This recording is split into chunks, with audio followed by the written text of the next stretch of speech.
Assalamualaikum warahmatullahi wabarakatuh. Hello students, how are you today? Come back with me with Ustazah Indah. We will learn about English. We continue our lessons about report text part 2. But before we start our lesson, it's better to start with basmalah. Bismillahirrahmanirrahim. Nah, jadi kita ulangi pembelajaran kita kemarin ya, minggu lalu. Last week tentang report text. Ya, teks laporan. Nah, jadi teks laporan ini ya, pengertiannya adalah paragraf pengantar tentang yang menjelaskan grup, kelompok atau spesies, bukan objek khusus tertentu. Nah, ini contohnya ya. Jadi report text perbedaan report text dan descriptive text ya. Kalau report text ini menjelaskan sesuatu secara umum. Contohnya, this is about animal of cat, tentang spesies kucing. Kalau deskriptif, ya, dia menceritakan sesuatu secara spesifik. Contohnya menceritakan about a cat in my house, kucing di rumah saya. Jadi tentang kucing di rumahnya aja. Kalau report text ya lebih ilmiah, ya, laporan tentang spesies kucing. Nah, jadi paragraf deskripsinya itu menjelaskan tentang bagian-bagian benda, kebiasaan atau perilaku benda hidup, hewan ya, atau manusia. Yang ketiga, fungsi kegunaan benda mati, ya bisa juga benda mati. Oke? Nah, coba kalian perhatikan contoh report text tentang panda. Ada dua bagian ya, general structure-nya, tata bahasa. Yang pertama adalah bagian general statement atau classification. Ya, paragraf pembuka. Jadi di paragraf pembuka ini, dan di situ nanti menceritakan tentang awal apa yang ingin dibicarakan. How are pandas look like? Bagaimana seekor panda itu bentuknya? Ya. Well, pandas are mammal. Mammal ya. Panda adalah mamalia. Bagian kedua disebut dengan description atau penjelasan. Nah, penjelasan ini banyak. Yang pertama, panda is like bear. Panda seperti seekor beruang. Their bodies are typical. Badannya mirip. It has two dominant colors, white and black. Memiliki dua warna yang dominan, putih dan hitam. Panda live in South and East China. Panda tinggal di Cina bagian selatan dan timur. It was also found in part of Myanmar and Vietnam. Panda juga bisa ditemukan di sebagian ya wilayah Myanmar dan Vietnam. Panda looks cute. However, it is actually a wild animal. Panda kelihatannya imut. Tapi walaupun begitu, panda sebenarnya adalah hewan liar. Nah, jadi dideskripsikan ini satu persatu. Bagaimana tubuhnya, bagaimana mereka hidup di mana habitatnya, bagaimana bentuk badannya, warnanya, ya kan, di situ nanti diceritakan di deskripsi ya namanya. Hanya ada dua bagian penting. Yang pertama general statement, yang kedua adalah description. Oke? Nah, pola tata bahasa dalam report text. Yang pertama, biasa sering dijumpai yang namanya general nouns. General nouns itu maksudnya adalah suatu benda, baik itu hidup atau mati, yang bersifat umum. Ya, coba bandingkan kata hunting dogs dan my dog. Hunting dogs adalah anjing berburu. Kalau my dog adalah anjing saya. Hunting dogs ini bersifat umum, ya. Kata benda umum, hunting dogs, bisa apa aja jenis anjing yang digunakan untuk berburu. Sedangkan my dog, ya, bersifat khusus. Ya. Yang kedua adalah biasa dijumpai relating verbs. Dalam grammar disebut juga dengan linking verbs atau kata kerja sambung. Seperti to be is MR dalam bentuk present. Seem, look, taste. Seem itu artinya seperti, look juga seperti, taste, rasa, dan lain sebagainya. Yang ketiga adalah timeless present tense. Ya, adalah salah satu penanda waktu dalam present tense. Ya, present tense tahu ya, simple present. Seperti kata often, sering, usually, biasanya, always, selalu, dan lain-lain. Jadi report text ini bentuk tensesnya adalah yang digunakan simple present. Karena merupakan report text adalah fakta. Ya kan? Simple present kan digunakan untuk menunjukkan atau mengungkapkan suatu fakta. Ya kan? Nah, yang terakhir adalah yang namanya technical terms. Maksudnya adalah istilah-istilah yang meliputi teks report tersebut. Misalnya tentang musik, maka istilah-istilah musik harus ada. Itu namanya technical terms. Istilah, ya. Nah, coba sekarang perhatikan teks report berikut ini. The title is dolphin. Dolphin artinya adalah lumba-lumba. Okay, I will read first and you try to translate it. Saya, Ustazah akan membacanya dan kita akan bersama-sama mengartikannya. Okay?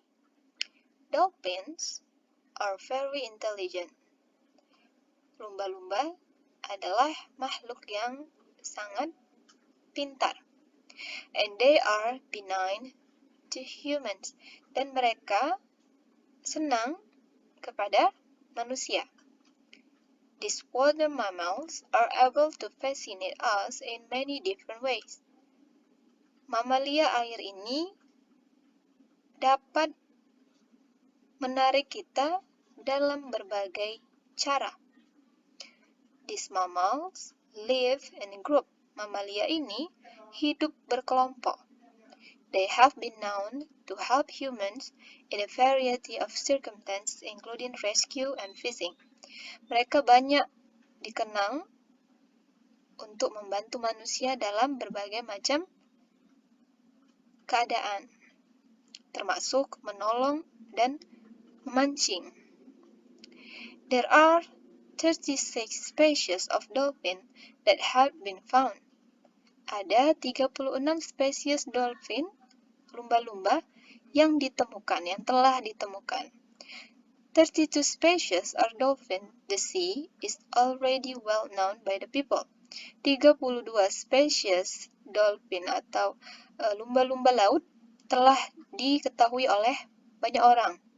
And 4 species are river dolphins. Dan 4 spesies adalah jenis lumba-lumba air tawar atau sungai. It's very interesting to see and learn about dolphin species. Sangat menarik untuk melihat dan mempelajari spesies lumba-lumba. Dolphins can be very entertaining. Lumba-lumba dapat sangat menyenangkan atau menarik. They can jump out of water. Mereka dapat melompat dari air. Some of them can jump up to 30 feet in the air. Sebagian dari mereka dapat melompat setinggi 30 kaki di atas udara. The dolphins are grayish blue and their skin is very sensitive to human touch and other objects. Lumba-lumba kulitnya itu biru ke abu-abuan dan kulit mereka sangat sensitif pada sentuhan manusia dan objek lainnya. Although the dolphins have 100 teeth to eat, walaupun lumba-lumba memiliki 100 gigi untuk makan, they use them to get fish. Mereka menggunakan giginya itu untuk menangkap ikan. Then they swallow the fish. Dan mereka menelan ikannya. Jadi bukan untuk mengunyah ya. They can consume up to 15 kg per day. Mereka dapat makan lebih dari 15 kilo per hari. They always gather in a group to hunt fish. Mereka selalu berkelompok untuk memburu ikan. Oke. Nah, tadi ya. Coba kita lihat tenses yang digunakan ya. Simple present ya kan. Nah, coba kita jawab pertanyaan nomor 1. The question number 1.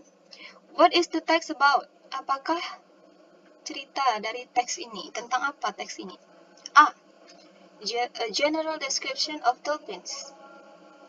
Deskripsi umum tentang lumba-lumba. B.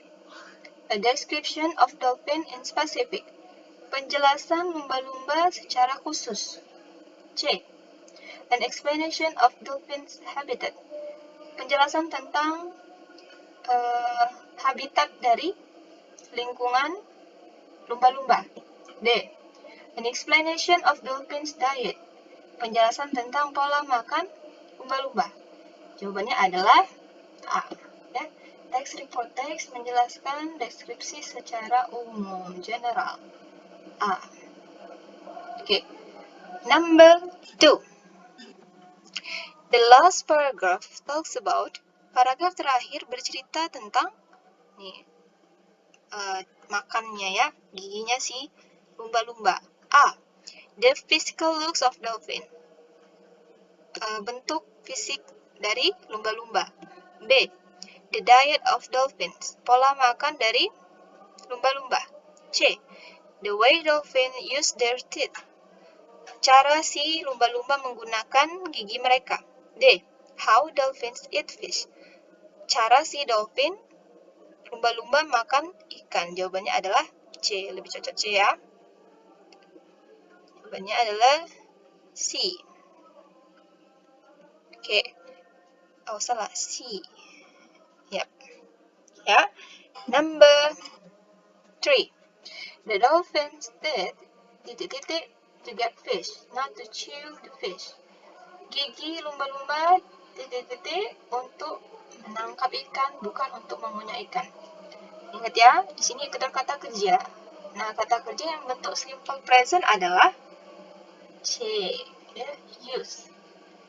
Jawabannya adalah C, simple present. Number 4. From the text, which one the false statement? Dari teks di atas, manakah pernyataan yang salah katanya? There are 100 teeth of dolphin that are used in digesting their prey. Ada 100 gigi lumba-lumba yang digunakan untuk menelan mangsa. Betul ya, ada 100 giginya. Yang B, dolphins are able to entertain human by jumping out of water. Lumba-lumba dapat menghibur manusia dengan melompat dari air. Betul. Ya, correct. Yang C, there are 2 kinds of dolphins. Ada 2 jenis lumba-lumba yang hidup di laut dan hidup di air tawar. Betul. C. Berarti yang salah adalah D. Tinggal D ya. Dolphin prefer living solitary to living in a group. Lumba-lumba lebih suka hidup sendiri daripada hidup berkelompok. Salah ya, dolphin ini hidupnya berkelompok. Jadi jawabannya adalah yang salah, pernyataannya adalah C, D. Okay, that's all the topic for today. I hope you can understand. If you have any question, please ask me. Thank you for your attention. See you later. Assalamualaikum warahmatullahi wabarakatuh.